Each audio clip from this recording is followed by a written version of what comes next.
করে চায়ের দোকানে কেমন কি আড্ডা হচ্ছে সেটাও আপনাদেরকে দেখানোর চেষ্টা করছি। 21শে জুলাইকে কেন্দ্র করে আমি আর একজন যুবনেতা সাকির হোসেনকে পেয়ে গেছি। আমাদের 21শে যে জুলাই প্রতি বছরের ন্যায় এবছরও আমাদের একটু বেশি গুরুত্ব, কারণ 26শে আমাদের বিধানসভা ইলেকশন আছে। সেই সঙ্গে আমরা দেওয়াল লেখনও করলাম মালগাঁও গ্রাম পঞ্চায়েতের পক্ষ থেকে, এবং এখন চায়ের দোকানে একটু সবার সঙ্গে আলোচনা যে 21শে জুলাই যেতে হবে সবাইকে, এবং আমাদের লক্ষ্য যে 26শে যে ভোট, সেই ভোটে যাতে উত্তর দিনাজপুরে আমাদের 8টার মধ্যে 8টাই তৃণমূল জিততে পারে, এবং আমরা যাতে এবার কালিয়াগঞ্জ থেকে আমরা জয়ী করতে পারি তৃণমূলের প্রার্থীকে, এটাই আমাদের লক্ষ্য। সেই লক্ষ্যকে স্থির রেখে আমরা এবার টিকিট যাকে দল দিবে তার হয়ে আমরা খাটবো এবং তাকে আমরা জেতাবো। আর এবার আমরা জিতবো, দীর্ঘ বিশ্বাস আমাদের, মানুষ আমাদের সঙ্গে আছে। কালিয়াগঞ্জ তো বিজেপির ঘাঁটি, কালিয়াগঞ্জ যতই বিজেপির ঘাঁটি হোক, মানুষ আর বিজেপির সঙ্গে নেই, মানুষ এবার টিএমসির সঙ্গেই থাকবে, যা সব জায়গায় বুঝে যাচ্ছি। কারণ বিজেপি শুধু ভাওতা দিচ্ছে, কোনো কাজ নেই, আর দিদির কাজে সবাই সন্তুষ্ট, তাই এবার কালিয়াগঞ্জেও ঘাস ফুল ফুটবে।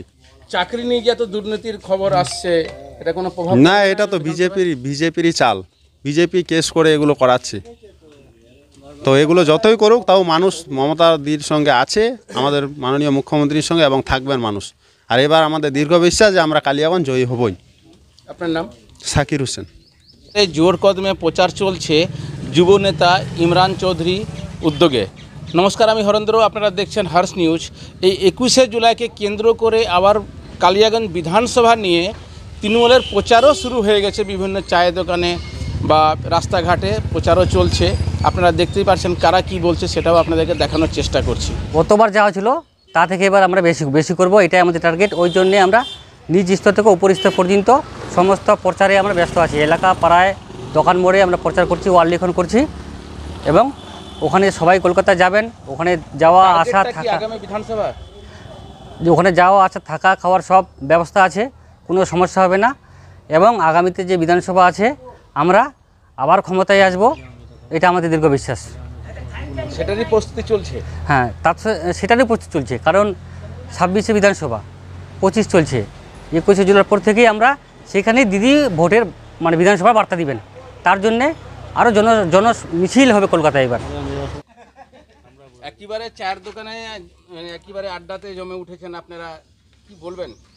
এবারে আমাদের 26শে যে বিধানসভা ভোট হবে, 26শে ভোটের এবার জমজমাট চলছে। 21শে জুলাই এবার প্রোগ্রামটা খুব জমজমাট প্রোগ্রাম হবে। গ্রামগঞ্জের মানুষ সবাই ঢলে কলকাতা যাওয়ার জন্য রেডি, যে এবার বিধানসভা, কালিয়াগঞ্জ বিধানসভা আমাদের বিপুল ভোটে জয় দিবে তৃণমূল। এই জন্য চায়ের দোকান যেখানে সেখানে প্রচুর আড্ডা চলছে যে এবার তৃণমূলকে নিয়ে আসতে হবে কালিয়াগঞ্জ বিধানসভায়। এবার কোনো সমস্যাই হবে না, যে বিভিন্ন দল মত নির্বিশেষে সবাই একসঙ্গে তৃণমূলকে ভোট দিয়ে জয়যুক্ত করাবে। তাহলে কি কালিয়াগঞ্জে মন্ত্রিত্ব চাচ্ছেন? কালিয়াগঞ্জে আগামীতে যদি আমরা জিতাতে পারি বিধানসভা ইলেকশনে, আমরা 100% মন্ত্রিত্ব নিবই। কেমন আলোচনা হচ্ছে চায়ের দোকানগুলোতে 21শে জুলাই নিয়ে? হ্যাঁ, 21শে জুলাই নিয়ে তো ভালোই আলোচনা। এবার তো সবাই যেতে যাচ্ছে, এবার তো অন্য বার থেকে এবারে লোক বেশি যাবে আমাদের মালগাঁ থেকে, কালিয়াগঞ্জ, গোটা কালিয়াগঞ্জ থেকেই। তাহলে 21শে জুলাই থেকে আপনাদের প্রচারও শুরু নাকি? হ্যাঁ, আজ থেকে তো দেখছি দেওয়াল লিখন হলো, দেওয়াল লিখন তো এখন প্রচার শুরু। চায়ের দোকানে যেখানে সেখানে খুব গল্প গুজব হচ্ছে। কালিয়াগঞ্জ তো বিজেপির ঘাঁটি, কতটুকু আপনারা? বিজেপি হলো, বিজেপির সঙ্গে আর লোক নেই এখন, সব মমতা দিদির পক্ষে। কেন? দিদির কাজ দেখে, কাজের উন্নয়ন দেখে সবাই সন্তুষ্ট, এই জন্যই সবাই এখন দিদিকে। 26,000 চাকরি গিয়েছে, কতটুকু প্রভাব পড়বে 26শে?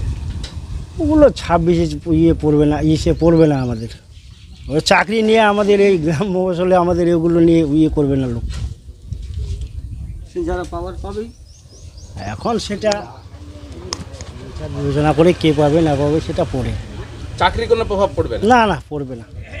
কেমন চর্চা হচ্ছে 21শে জুলাই নিয়ে, এবং সামনে তো বিধানসভা, কি বলবেন? আমরা তো দেখছি এখানে যে আমার যে জমজমাট মানুষের হাহাকার উঠে গেছে টিএমসি নিয়ে। তো যাই হোক, ওই যে দেওয়াল লেখা হচ্ছে, সব উৎসব বেশিরভাগ আনন্দ পাইছিল। এবারে আমাদের বিজেপি তো এবারে কোনো এখানে কোনো লেয়ারে পাবে না, এই আমার 10 নম্বর অঞ্চলে। আর টিএমসির খুব জমজমাট। এই যে আবার দেওয়াল লিখছে, দেওয়ালে দেখছি 21শে জুলাই ওই যে কলকাতা যেতে পারে কি। হ্যাঁ, অবশ্যই যাব, আমার ফ্যামিলি সহ যাব। এবার মনে করছি যে আমরা যদি এইভাবে যেতে বিধানসভা পারি, কিরকম কি হতে পারে কি মনে হচ্ছে? এবার তো বিধানসভা যে হবে না, যার পর নাই, আমাদের সব হাহাকার উঠে গেছে মমতা দিদি নিয়ে। কি পশ্চিম মনে হচ্ছে এবার বিধানসভায় আগের থেকে বেশি টিকিট পাওয়া যাবে, মানে ইয়ে আসবে, সংখ্যা আসবে? 100% কোনো ভুল নাই আমাদের। আমরা অন্য বার এখান থেকে আমরা অন্য কোনো বিভিন্ন রকমের দল করছিলাম, কেউ কংগ্রেস করছিলাম, কেউ সিপিএম করছিলাম, কেউ বিজেপিতে চলে যায়, কেউ টিএমসিতে থাকে। এইভাবে আমাদের টিএমসিটা মার খাইছে। এবারে আমাদের ওই ব্যাপারে চলবে না, এবার তো আমরা ডাইরেক্ট সব একতা হয়ে লড়বো। আপনার নাম? আমার নাম মকসিদুল হক। এই 21শে জেলাকে কেন্দ্র করে চায়ের দোকানে কেমন কি আড্ডা হচ্ছে সেটাও আপনাদেরকে দেখানোর চেষ্টা করছি। কালিয়াগঞ্জ বিধানসভা বিজেপির হাওয়া রয়েছে, সেখানে কি কতটা প্রভাব ফেলতে পারে তৃণমূল কংগ্রেস, এখন দেখার বিষয় এটাই। উত্তর দিনাজপুর থেকে আমি হরেন্দ্র কুমার, আপনারা দেখছেন হার্স নিউজ।